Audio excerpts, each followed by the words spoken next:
And so it's been cool to just, really find my confidence here in Vegas. And that's half the battle, especially when you go to like a 4 or 5 day competition, is you're going to have those slumps and the ups and downs and even training throughout the year. But if you can really find the ability and the confidence, and you can get that from your coach and then find that from within, makes a huge difference.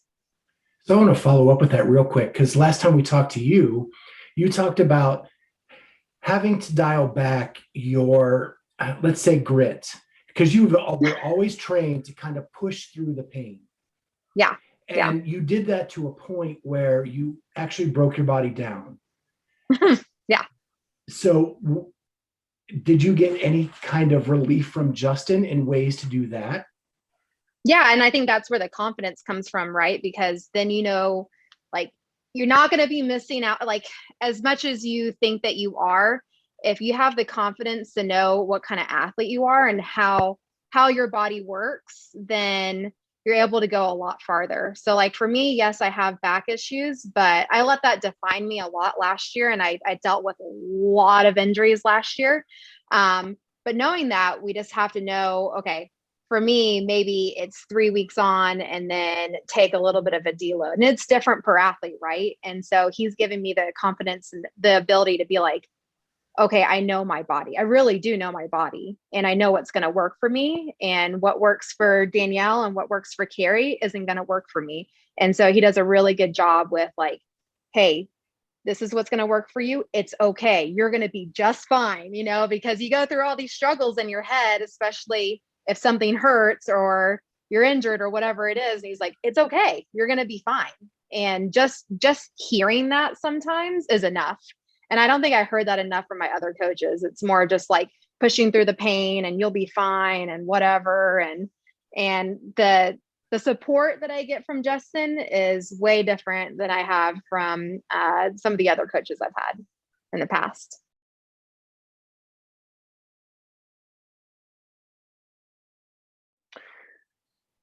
I think it's exactly what she talked about. I got to watch her in stage one of the games, and honestly, she was broken, and it wasn't just physically.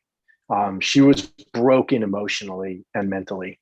And when you see somebody who's as talented as she is, and you're a coach, and you see them struggling, you can't help but I can't help but want to help them.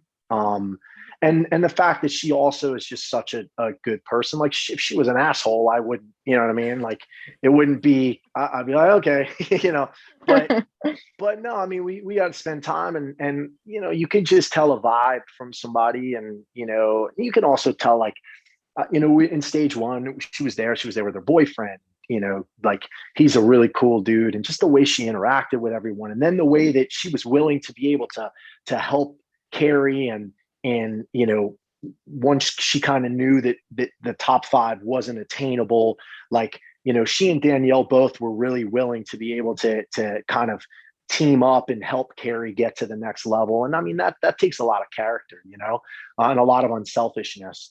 And, we had some hard conversations prior to her coming here. And I don't say hard conversations, but tough conversations where I was like, listen, one of the biggest things we need to work on is your mind. One of the biggest things we have to do is we've got to completely flip your mindset, right? Like I had heard so many negative statements in stage one that she would talk about herself and about her performance and my goal was for us to flip that. I didn't want to hear that anymore. There were certain things I was like, okay, we're not going to say this. We're not going to talk about we're not going to say suck, you don't suck at anything. We're not going to, there's like certain things we're not going to allow. We're not going to, and then we put that program together, and she knows her body really well.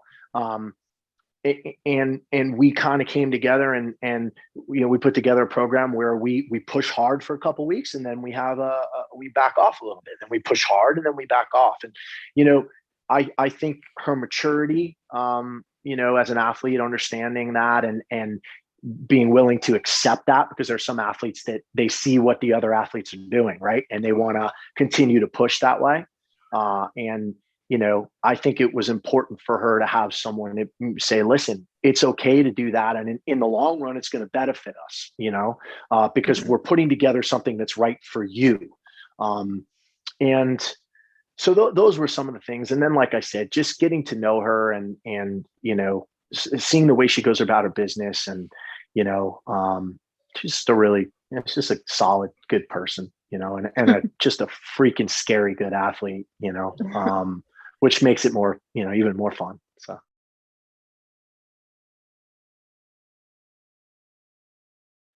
Yeah, we all had conversations prior to everyone coming here, and we had a sit down once everybody got here, like a big athlete meeting where we put it on the table, and we said, listen, there's two ways this can go, right? Like, it can be beneficial to everybody, where we come essentially to work, right, every day, and we really take advantage of the opportunity that we have in this unbelievably competitive environment where, yes, y'all want to kick each other's butts, right? But at the same time, like, there's also a mutual respect for everyone. And if you don't, if you can't handle that, then it's not the right situation for you. And that was something we talked about prior to. And then, now listen, that can always end up not working out still, right? But I think everyone's done an amazing job of being competitive, but also being respectful.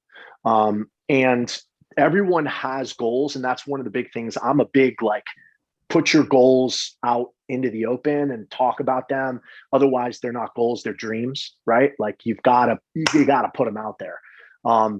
And we talked a lot about goals at the beginning, and at the end of the day, we can all achieve our goals and still be in this environment. Like, that's the way that I look at it. And everybody here, I think, has accepted the environment that they're in, and they're utilizing it to build them to be the best possible athlete and person that they can be. And, I think, like you said, Kat, it's just talking about it, right? Like, if you avoid it, then ultimately there's going to be this. And we just right away just spoke about it. And we spoke about how we can help each other. And we spoke about, listen, everyone slightly has at some points different schedules, but we try to make sure we're metconning, 3 days a week together. Some of them have weightlifting partners that they always train with, and then we metcon as a group. Some of them like to do sometimes by themselves, but there are points where we are getting together to make sure that competitive atmosphere is helping them get better and better and better.